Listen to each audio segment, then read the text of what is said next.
When we read something, most of the time I've seen students are reading same page half an hour looking at it. If you ask, what are you reading? I don't know, sir. Mind is elsewhere. It happens. Now, how do you control that? How can you make your reading more effective? Have you heard of this formula, SQ3R? B.Ed students, they know about it. Yes. Education, they know about it. But you can use it it's very effective in studying. In any book you are studying, textbook or anything. Write it down. SQ, capital S, capital Q, 3R. RRR. SQ3R. What is this? How to study. How to read a book. S means S, right? Give a dash. S means survey. SURVEY. Survey. S is survey. I will explain what it means. Survey. Q stands for question. Q stands for question. Questions, plural. Q stands for questions. Then 3R. 3R. R1 is read. Read. R2 is recite. RECITE. Recite. R3, third R, is review or revise. Anything you can write. Review or revise. Revise. R1, read. R2, recite. R3, review or revise. What does it mean? You see, first of all, survey.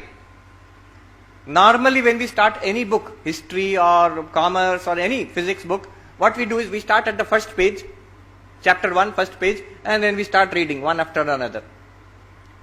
What is there in the book, where we are going, we don't know. We have no idea in our mind. See, when you go to a new city, when you are visiting a new city, what do? First thing you look at, map. Now it is very easy, Google Maps. You see the map. Here are the important places to visit. And then you proceed in the city. You will never go into a city and start walking in the streets here and there. You will get lost and you will not be able to see anything. So in the same way, when you start a book, a chapter, you start a book, you look at the contents, quick look at the contents page. You start a chapter, what do? Look at the heading and the pages, quickly turn the pages, 2 minutes, 3 minutes, a quick survey. What will you look for? Subheading, diagrams, charts, tables, the subheadings which are there, key terms which are there. Very quickly you look at it. And 5-10 pages, you turn the pages quickly. What will happen with this? What is the use? You will get a chart in your mind, a map of the chapter in your mind. You will get a map of the chapter in your mind. So when you start studying later on, all the time you will know where I am in this chapter, what is behind me and what is ahead of me. You will have a clear idea. It's psychologically very important, they say in education, to have this clear idea of what I am doing, where I am. Survey. Second, questions. Second, questions is there. What does it mean? Normally what we do is, when we study a chapter, from school onwards we have got this habit. We study the chapter, we read the chapter, then try to solve the questions at the end. First we study and then we try to solve the questions at the end. But educational psychologists tell us this is completely wrong. Why is it wrong? Do you know why people learn? When we learn, why do we learn? What is the motive power behind learning? The motive power behind learning is curiosity. I want to know. Curiosity. I want to know. Then we learn. Unfortunately, in school and college, why do we learn? It is in the syllabus, sir. That's why we are learning. Now, syllabus, do you want to learn? No, nothing like that. That's why we don't learn also. That's why I have a lot of effort before examinations, after examinations, all forgotten again. Because I never wanted to learn it in the first place.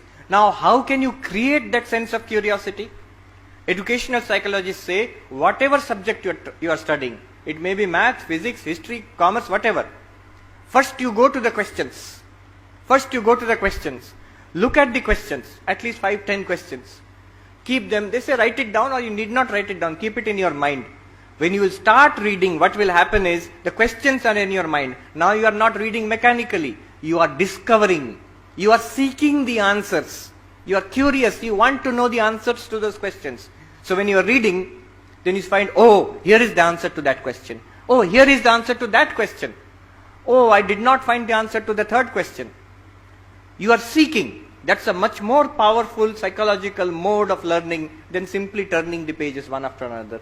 So question first, then study. Not study first and then question. And then third part is the 3R. After survey and questions, it is taking so long to explain it, but actually when you do it, it takes just few minutes. Then you start reading. First is R1, reading. How do you read?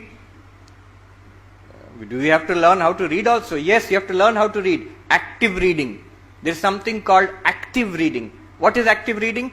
Don't simply hold the book and stare at it. If you stare at it, after some time what will happen? Eyes will go heavy, book will fall out of the hand. No. You keep a pen or a pencil and you mark, if it is your own book, don't mark library books. If it is your own book, you mark it. Important points, your own comments in the side. What you understood, what you did not understand. Some people write a small question mark. I did not understand this part. I agree with this part. One tick mark is there. One comment is there. I read something like this related in another book. So this is called active reading, where you underline, you comment, you take notes. That notes you may not read anymore again, but that note taking helps you to concentrate on what you are doing. Use your hands. Use your verbalizing skills. You read out aloud what you are reading there. Active reading. Active reading. One of our senior Swamis, Swami Ranganathanandaji, who was the president of Ramakrishna Mutt and Ramakrishna Mission, he was a prolific reader. Where I am, we have got the entire collection of his books. He passed away a few years ago at the age of 98. Till the end of his life, imagine, a 98-year-old old man, end of his life, 10 hours a day he used to study. 10 hours a day. When he is extremely sick in the intensive care unit of the hospital, I have myself seen. We had gone to visit him. He was very ill. Just few days before he died. Reading such a thick book on, you will not guess what subject, on the connection, interface between meditation and neuroscience, Zen and the brain. Such a thick book. Just 2 days before passing away, 3 days before passing away, he is reading that book and underlining, lying in the intensive care unit of the hospital, reading the book, underlining, making comments. Hand is shaking like this, but he is still doing that. Active reading. All his books, thousands of books he has given to our library, I have seen. All of them are marked. All of them there are comments. Everywhere it's written which date he started, which date he completed. So, active reading, that is R1. R2, recite. After reading 1 page or 2 pages, don't go further. Stop.